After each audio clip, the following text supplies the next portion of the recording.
Indah. Welcome back juga di Tips Trik Jualan Online.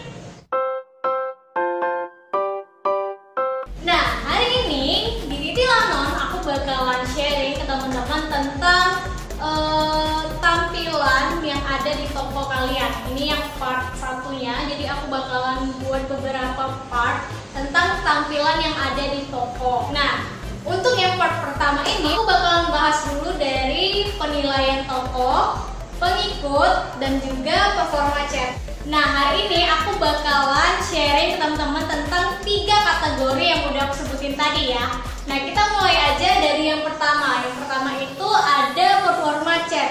Jadi, performa chat itu adalah sebuah persentase tanggapan dari seller ke buyer dalam jangka waktu 12 jam setelah menerima pesan tersebut ya. Itu tadi pengertian dari performa chat. Nah, sekarang gimana sih caranya Shopee menghitung performa chat itu sendiri? Nah, sebenarnya performa chat di Shopee itu dihitung selama 90 hari terakhir jumlah rata-rata dari chat yang kamu balas ke pembeli kamu kayak gitu. Nah, sebenarnya chat seperti apa sih yang bakalan dihitung oleh Shopee dan tidak dihitung oleh Shopee? Jadi ada 2 kriteria nih teman-teman. Sebenarnya chat yang dihitung oleh Shopee itu chat seperti berupa jawaban dari pertanyaan buyer atau juga bisa berupa penawaran dari seller pada buyer, atau juga bisa kalian hanya mengirimkan stiker ataupun simbol. Itu bakalan masuk ke hitungan performa chat seperti itu. Nah, catatan buat kalian, ada beberapa chat itu yang tidak termasuk ke dalam hitungan Shopee. Jadi yang pertama itu adalah Shopee Games. Nih, khususnya untuk penjual itu kalau ada pesan Shopee Games itu kalian gak usah hiraukan, gak apa-apa, kalian gak usah balas, gak apa-apa. Karena sejak bulan Oktober atau November bahwa pesan dari Shopee Games itu tidak masuk hitungan ke performa chat kayak gitu. Yang tidak termasuk dalam hitungan itu adalah balasan otomatis toko atau balasan otomatis fitur toko libur. Nah, itu nggak termasuk juga dalam persentase ataupun perhitungan performa chat kayak gitu ya. Nah, ini untuk kategori yang pertama. Gimana? Kalian udah mulai paham belum? Nah, selanjutnya kita langsung masuk ke kategori yang kedua. Kategori yang kedua itu ada yang namanya pengikut toko loh. Nah, jadi apa sih pengikut toko itu? Pengikut toko itu adalah halayak yang mengikuti toko kita. Apa sih gunanya pengikut toko untuk toko kita? Sebenarnya banyak banget manfaatnya. Yang pertama itu ikut toko itu bisa melihat update berita ataupun diskon produk dari toko kita loh. Nah, jadi sebenarnya penting banget untuk teman-teman itu cari pengikut yang sebanyak-banyaknya. Karena semakin banyak pengikut, semakin terkenal lah toko kalian kayak gitu loh. Selain itu juga pengikut kamu bisa melihat live broadcastmu secara langsung loh. Pasti banyak banget nih teman-teman yang nanyain kayak gini. Jika salah satu pengikut toko berhenti dan mengikuti lagi toko selama promo berlangsung atau menggunakan klaim voucher ikuti toko, apakah mereka masih bisa mendapatkan voucher? Jawabannya tentu tidak ya teman-teman, karena untuk pengguna yang telah mengikuti toko sebelum promo berlangsung, pengulangan dalam mengikuti toko tidak akan memberikan voucher lagi. Nah, kita masuk ke kategori yang ketiga. Jadi kategori yang ketiga itu ada penilaian toko nih teman-teman.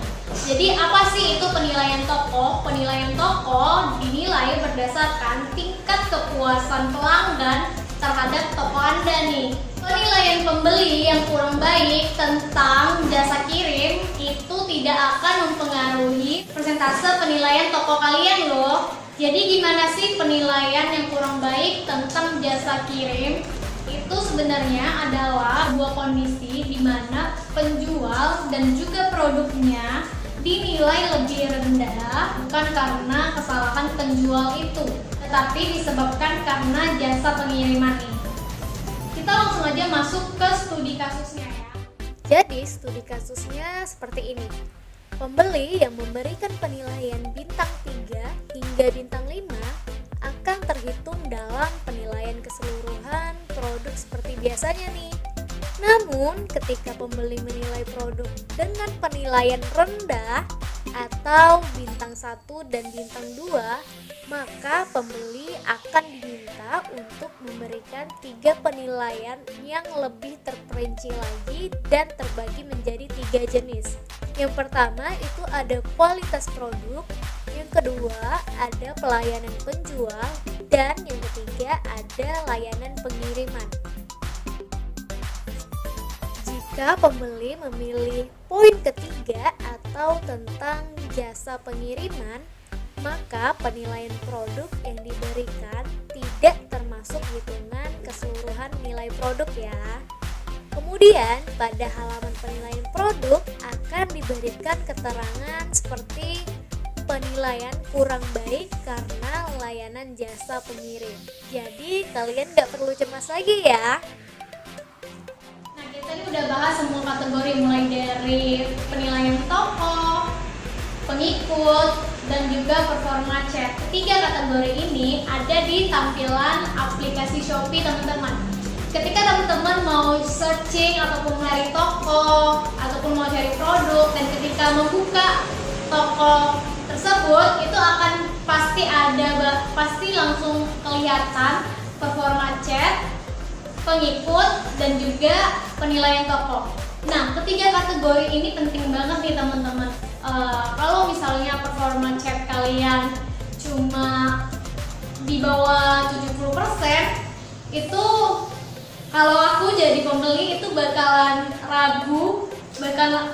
ragu untuk beli di tokonya teman-teman. Jadi kalian pastiin banget performa chat kalian itu minimal banget 85% ya. Karena 85% itu merupakan angka yang menurut aku udah lumayan standar sih. Ya kalau bisa sih di angka 90-an ke atas supaya customer teman-teman makin yakin tuh. Kalau untuk pengikut bebas-bebas aja sih, mau cuma 200 ataupun cuma 100 nggak apa-apa teman-teman. Tapi teman-teman kalau bisa nih ditingkatkan lagi pengikutnya supaya tokonya teman-teman itu makin terkenal kayak gitu. Nah, kalau untuk penilaian toko ini kalau bisa untuk penilaian toko itu kalau bisa 5 ya. Tapi di toko aku itu cuma 4,9, nggak apa-apa lah. Beda 0,1 ya. Kalau teman-teman, saran aku untuk penilaian toko itu kalau bisa 4,5 ke atas deh, supaya pembeli yang baru lihat toko kamu itu udah langsung yakin sama toko kamu dan bakalan belanja di toko kamu. Nah, sekian dulu ya informasi titilanon hari ini. Terima kasih buat teman-teman yang udah nonton video ini dari awal sampai habis, dan kita bakalan ada di part 2 juga. Pastiin teman-teman juga nonton part 2-nya ya. Untuk berkembangnya channel YouTube aku, jangan lupa untuk like, comment, dan subscribe channel YouTube aku. Ditunggu loh komentar teman-teman di bawah. Dadah!